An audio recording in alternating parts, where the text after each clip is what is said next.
Hello there. This is a message for Scorpio. Hope you guys are doing well. I'm going to be incorporating the Aleister Crowley Thoth deck and a hexagram from the I Ching Oracle for your reading today. And as you can probably see right over here, we have hexagram number 57 for you today, which is composed of wind doubled. So both of these trigrams are wind. Two yang lines on the top with the yin line on the bottom. And immediately just like looking at this hexagram, what's coming to mind for me is like a sailing vessel, like an old school like pirate ship type of construction. And then I'm seeing like the yin lines is like the space for the mast. And it does kind of connect with the meaning behind the hexagram, which I'll get into. I'm going to be reading from Benabel Wen's I Ching, the Oracle book, for some insight into the hexagram. But there's this idea that the wind kind of propels your movement or your motion. This is another attempt for me to do your reading, Scorpio, just because I felt like I wasn't getting the complete message that was coming through when I did your first reading. But the imagery was definitely like around sailing ships and making sure that you're in the right spot to harness the momentum that's propelling you, providing the opportunities for you to move in a specific direction, kind of going with the flow and allowing the universe to carry you where you're supposed to be, having that trust and that faith in the process. And funnily enough, as I was shuffling your cards today, I was thinking about a weird little state of contemplation I was in driving the other day. I was thinking about like wind knots, like sailors' wind knots. Not knots in the sense of like measuring the speed of the wind or the speed of their movement, but wind knots as like actual strings or ropes that they would tie knots on, knots that they would untie and release to summon the wind to propel them forward again if they ended up in like a spot on the sea where there was no wind, like a dead zone or something. But what seems to be most important, excuse me, for your particular reading today with that contemplation was like the idea of having the faith and the conviction, the belief that this rather simple, arbitrary behavior of like untying a knot was going to be enough to not necessarily manipulate the universe, but convey your desire to the universe that you need propulsion, that you need fuel, that you need opportunity, you need movement, and trusting and having faith that the universe will answer that call. So kind of an interesting little dynamic there, I think, but we'll go ahead and get into the reading for this hexagram today. So the oracle says, "The power you exert must be a gentle force. The wind is powerful because time is its power. The wind uses time to accomplish all endeavors, so you too, like the wind, must use time to accomplish your endeavor. Be the unseen influence. The magus casts a spell that will produce an unseen influence. Whether the warrior advances or retreats, both decisions will bode well so long as the decision is made with conviction. One must delve below the surface, perhaps into the unconscious mind, to understand the situation at hand. Do not change paths time and again. Open your heart mind to heaven. You'll be led to the right course of action. Take that path, step by step, the same path, time and again. The wind is favorable. Small gains to be had. Follow the order that has been predestined," as in like following the wind, where the wind takes you. "The sage is given a decree. Submit to the direction of the winds." Well, there you go. "A favorable wind. There are small gains to be had. A journey will be auspicious. Go forth to see the eminent one. There is a need for self-correction. The sage's destiny is to embody the eminent one.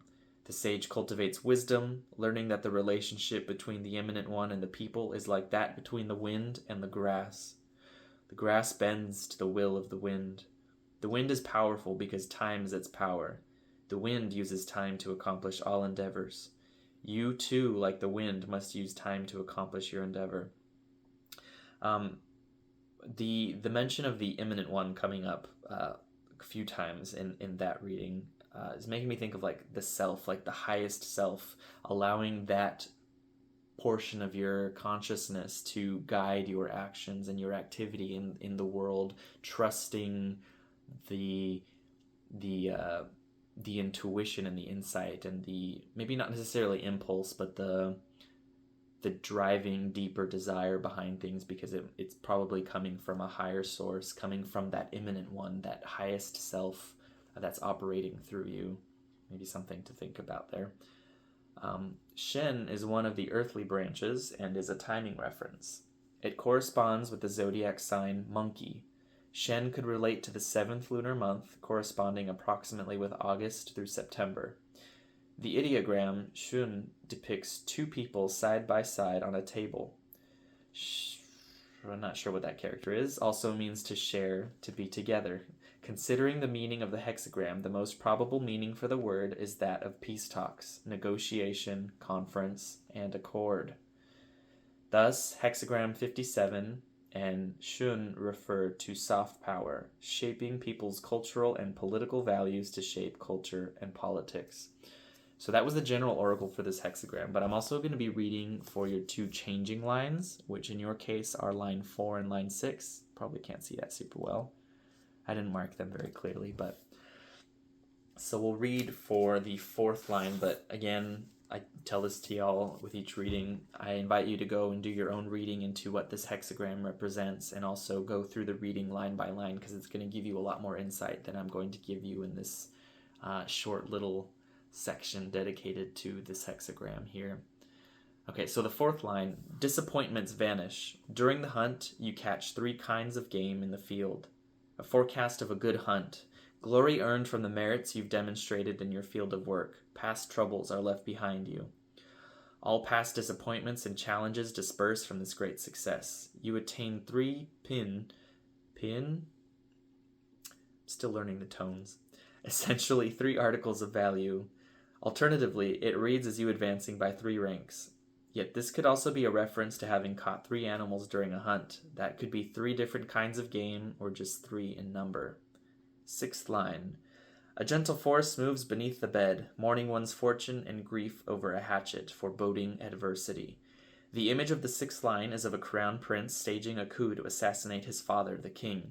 Alternatively, it's one political faction trying to overthrow another. The theme is an attempt at regime change, but it is unsuccessful. Do not be impatient with change.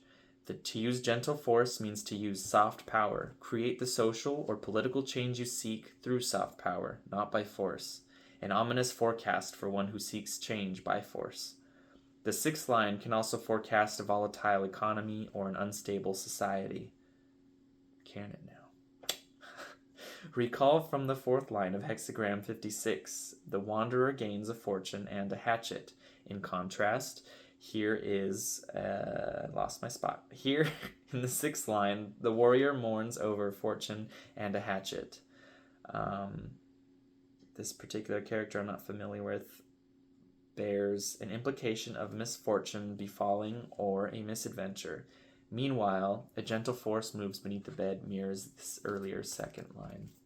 So again, definitely go and read up a little bit on this hexagram and go line by line. There's plenty of free online resources for you. You don't have to have this book, though I do encourage you to get it because it's very good.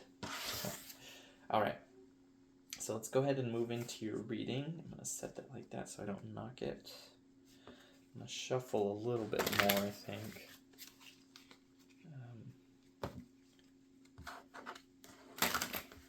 So yesterday when I was trying to do your reading, Scorpio, the message was overwhelmingly about discovering what value means to you.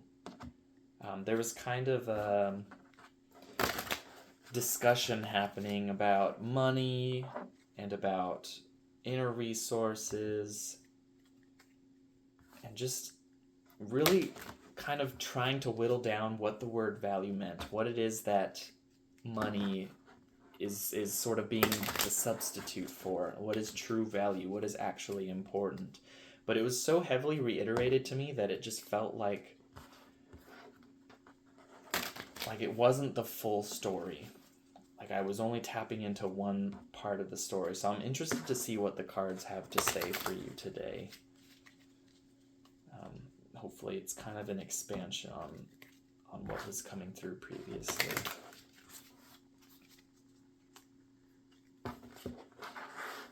This.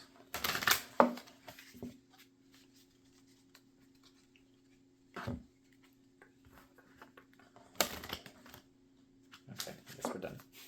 They said no more. All right.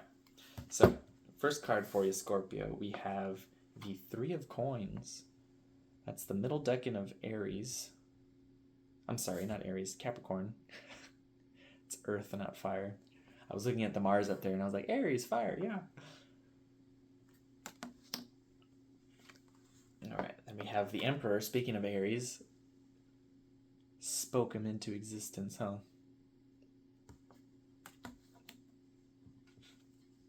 Then we have the Hierophant, which is Taurus.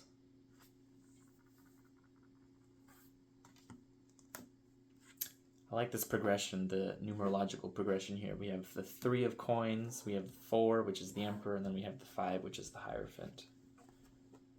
Nice little natural progression of energy. Princess of, what is this, Cups? Yeah.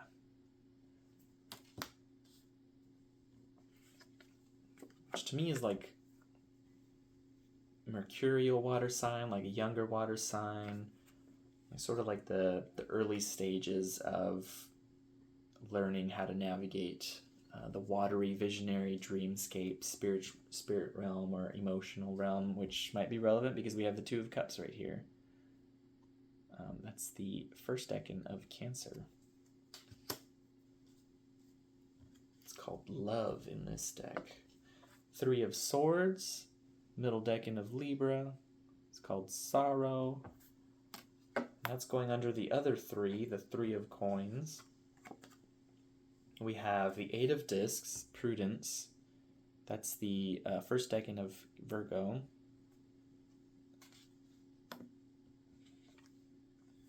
Queen of Cups, a little bit more mature than the Princess of Cups, and she's hanging out underneath the Hierophant.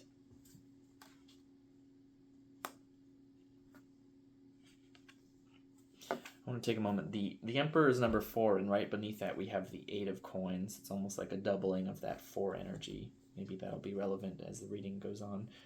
Knight of Wands in reverse.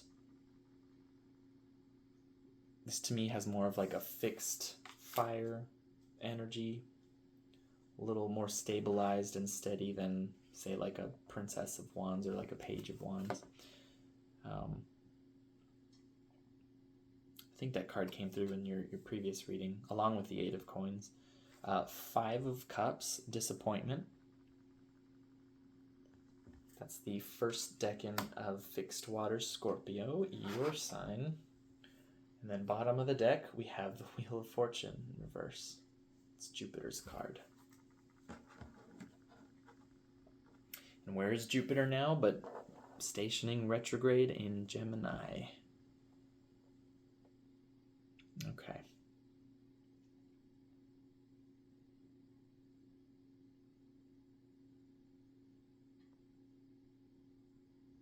I'm looking at this Three of Coins and trying to digest the impression that's coming through for this.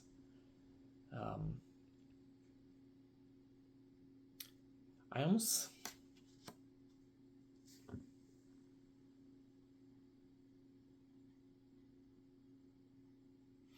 You know, typically when you see the Three of Coins, there's the image in the Rider-Waite deck. There's the image of somebody who, like a mason, who's working on some stonework, some masonry, and there's 2 figures behind this person, and they're examining the work that's been done. You know, it's like a column that's been constructed with some ornate embellishments, you know, the nice, pretty pentacle designs in the arch. And it's sort of like a scrutiny of the work that's being created, the work that's being done, and examining to make sure that the proportions are correct, that the right materials were used, the measurements are all, you know, in order, it's in the right spot. It's going to you know, give the correct artistic impression maybe.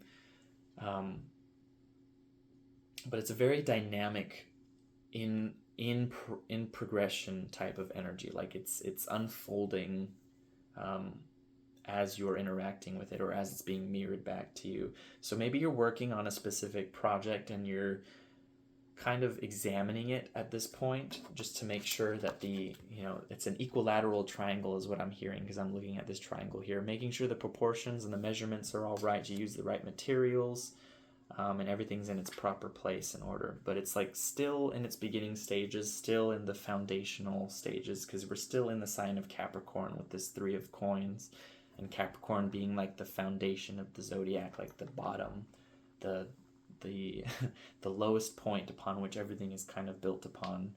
So it's like working on the skeleton of a project, the frame of a project, and making sure that everything is in order there before moving on to the next progression of the energy. And the Emperor here, he's looking over at this 3 of discs, so it could be, I don't know if it's you or if this is representing just kind of like a symbolic representation of this image that I'm getting, but like the foreman in like a construction project, kind of overseeing all the different construction workers, making sure that they're doing work according to the plan that was laid out for them. Also making sure that they have the correct number of resources like wood, nails, I don't know, wood glue, tools and whatnot, making sure that everything's in order and that everyone is acting according to plan. And kind of judging by how your previous readings have been going, Scorpio, I think this is kind of a confirmation of the leadership role that you've been sort of taking upon yourself.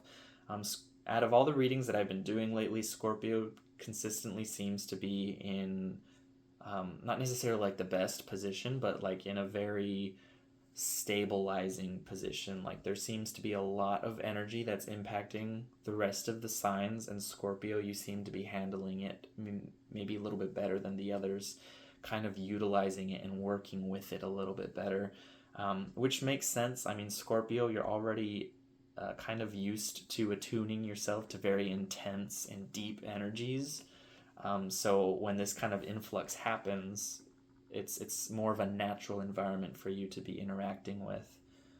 And with this Hierophant card here in reverse, I'm being called to think about how Venus is currently transiting through Scorpio, opposing her own sign of Taurus.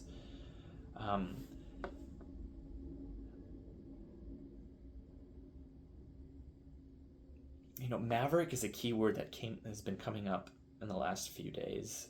And I don't remember which reading it came up for previously. I don't think it was a Scorpio.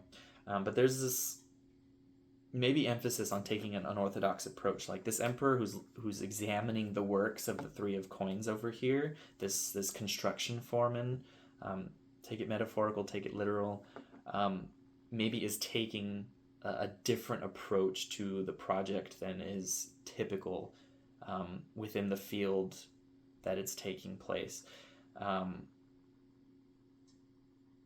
Like somebody kind of coming into the office, so to speak, and having a revolutionary approach to how they're going to move forward with a particular marketing strategy, or just something that typically has a very, stable and assured and time-tested approach to assure success. And now this person's kind of coming in, whether that's you or somebody else, is coming in and saying, no, but why don't we do it like this totally different approach that's never been done before, that's incorporating maybe experiences or research that hasn't been verified or tested yet, and it's kind of stirring the pot a little bit. And I'm looking over at this Princess of Cups as I'm saying that, because I feel like maybe she is relevant to this story. It's like maybe having the beginnings of an impression, the beginnings of a vision or a dream about something, and it's not fully fledged out, it's not fully formed, but it's still informing this unorthodox approach. Like, in order to make this vision manifest, the path to getting there isn't going to look like it makes sense, but you've seen enough of it to know that that's exactly where you want to be, or where you want to go. But maybe the vision itself kind of challenges convention. And so, of course, the approach to it is going to challenge convention. But this Emperor here, I feel like this is somebody who's strong enough to endure through any challenges that arise in kind of going against the flow. I'm seeing salmon swimming upstream as I'm saying this. I can see them like leaping into the upstream, into the full opposing force of the water. And it's exercising your will, it's exercising your muscles, and it's just making you even stronger and more capable, more able to face further opposition and obstacles further down the line. Like, I don't feel like it's weakening you in any way. Like, it's not like it's tiring you or wearing you down. It's having a very contrary effect on you. And I'm looking at this Two of Cups. It is in reverse, but the Two of Cups to me usually represents like a sharing of intention, a sharing of vision, two or more parties coming together in agreement about a felt reality, a felt experience.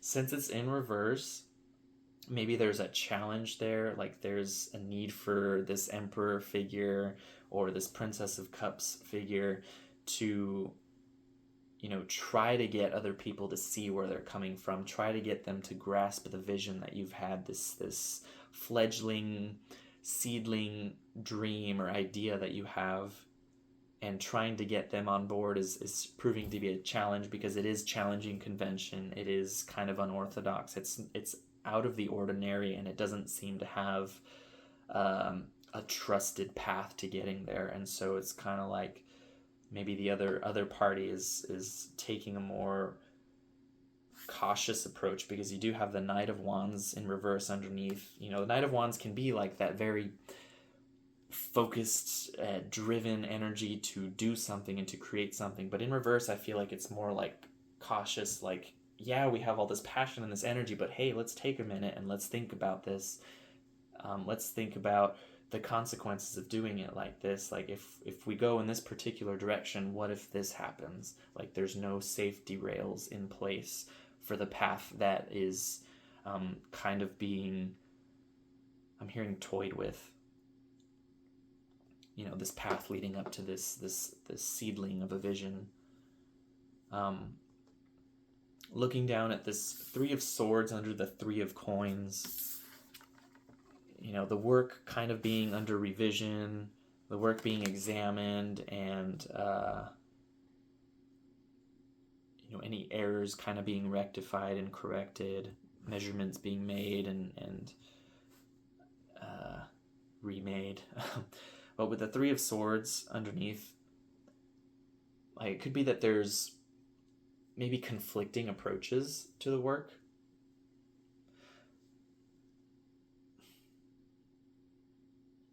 Like, let's say the Emperor is giving directions to do something, and there's, in this case, there's 3 different people, which actually I'm just now remembering, I think line 4 of your hexagram mentioned something about the number 3, so maybe go back and listen to that again and see if it has any relevance to this. But the Emperor giving instructions on how to do something, to giving it to these 3 figures, and each one of them interpreting the same information in a different way, and then through their interpretation doing the work and achieving totally different results.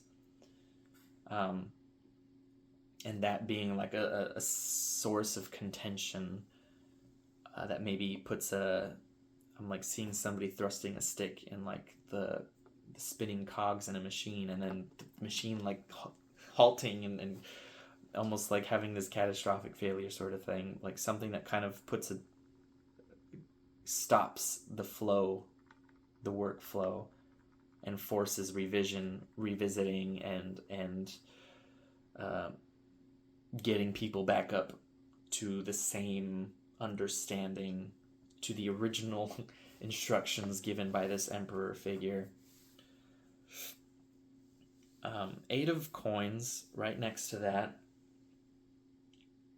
right under the emperor.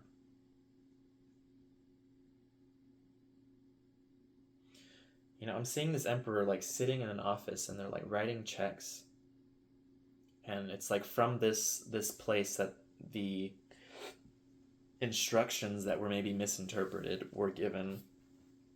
You know, it's like I see like writing legislation, like writing letters out, and having those kind of disseminated and spread out, and having access to the partnerships or the resources necessary in order to bring this project to fruition. But like having to take this time to maybe stop forward progression and instead do maintenance on something or correction on something, which I mean makes sense with Jupiter going retrograde. Maybe that's relevant to this story. Pluto is stationing direct right now, so there is kind of like a almost contrary energy happening, where those two were concerned, maybe relevant to the story, I'm not sure. You know, there's like obligation to continue producing, obligation to continue moving forward with this, but having to stop and steady things and, you know, make those corrections. I'm hearing like using sandpaper to get rid of the splinters before it can be given out, because the machine that cut the wood didn't do it properly because of the settings that were incorrectly entered into the machine by the person who misinterpreted the instructions that the emperor gave. Like it's this whole chain of events. Whoever this emperor is, if it's you or if it's somebody else, it's like whatever word they choose or whatever decision they make ripples out through the people beneath them. Like their decisions affect, let's say, dozens or hundreds or thousands of people. Like there's a lot of weight and responsibility on this person's shoulders, because every little movement that they make cascades out into avalanches further down the chain, the sequence. Hopefully that makes sense. Queen of Cups under the Hierophant. You know, the Queen of Cups is typically like an introspective, retrospective person who's kind of attuning to the inner vision, the inner experience, the inner felt reality and felt truth, intuited knowledge. Under this Hierophant in reverse, like kind of going back to this unorthodox approach and connecting to this Princess of Cups, like, you know, having that sort of half-baked idea that is so somehow so potent and so powerful that it propels this complete change in approach, and, you know, kind of going down this path that hasn't been walked before, so in a way. And it's like there's a lot of a deep sense of intuition and a deep sense of trust in how things are unfolding. And that's kind of being the guiding force through this unorthodox approach of things. And maybe that's kind of connecting to what the hexagram was talking about, or kind of giving the impression of like allowing the universe to propel you in a specific direction, to provide the momentum necessary to create progression. I really hope that makes sense to y'all. Take that as you will, of course. Then I'm looking back at this Five of Cups and noting that it's underneath this Two of Cups in reverse card. Okay, you have that first decan of Cancer with the Two of Cups, and then you have the first decan of Scorpio with the Five of Cups. You know, Cancer being kind of like the culmination, the ultimate manifestation of the emotional sphere, the spiritual reality. You know, everything is very full and nourishing and loving and supportive and lovely. And then you get to Scorpio and you're met with the more Martian take on the water element, where there's like sharp, acute emotional reactions to maybe less than ideal situations. typically with this card, at least the last few times that it's come through in readings, I think of the process of like distillation. I think maybe just because of the tubing that's kind of connecting all the different vessels in the cup. This process of alchemizing base, impure matter, dirty water in a way. I think this kind of connects to a lot of the cards, the cup cards relevant to Scorpio, but like this process of purification, of challenge, adversity, of disagreements, discord, uncomfortable emotions, and alchemizing them into something that's workable rather than allowing them to fester, rather than letting them like consume your entire focus and becoming kind of tunnel visioned on everything that's going wrong or everything that is opposing you. It's like instead using that as maybe encouragement to move forward in a different direction, something that sort of assures you in a roundabout kind of way, or allowing it to assure you in a roundabout way that you're on the right path. Like even though this Five of Cups represents things that typically make you feel like you're on the wrong path, it's like these are challenges that are strengthening the Emperor. These are the things that are exercising your muscles that I was talking about when the salmon imagery was coming through. Allowing difficulty to be a source of encouragement and assuring yourself that you're capable of surmounting these obstacles rather than as something that makes you slow down and stop. Obviously, if there's like a stick in the machine that's kind of halted production and is causing things to be produced that are imperfect or are not up to par, like if something is going wrong, absolutely take the time to stop and correct it, but don't sit there and be like, oh, the machine broke, and then just like totally throw in the towel and give up and not do anything about it. Like I don't feel like this is the appropriate time for taking that approach. It's like make sure that you do the appropriate maintenance, you make the corrections necessary so that you are able to harness the wind that the universe provides to you, that you're able to continue and be carried along the current of time towards opportunity, towards success, because I feel like that's where the universe is kind of propelling you. It's into a state of assuredness, a state of authority and power and success, and it might not look like everybody's idea of what success is. It might not look like you took the route that makes sense, but it's part of your process, and it's going to inform you and help you learn how to embody and work with the power that's available to you in yourself.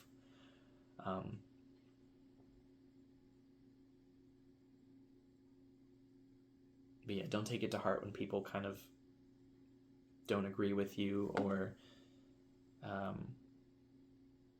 think that you're doing something wrong. Rather, try to understand where they're coming from and be diplomatic in how you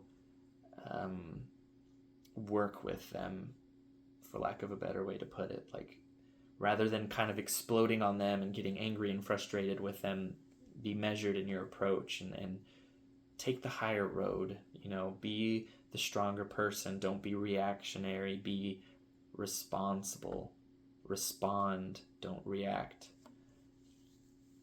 Hopefully that all makes sense. But yeah, with that being said, I think that pretty much sums up what I'm getting from the cards for your reading right now. Wishing you the best. Feel free to share your stories, your experiences, and how this is kind of relevant to the story that's unfolding for you right now. If it was relevant, hopefully it was. But yeah, wishing you the best, Scorpio. Hang in there. This is a wild time to be alive for sure. But I think y'all are doing great. So keep being the example for the rest of us. Wish you the best.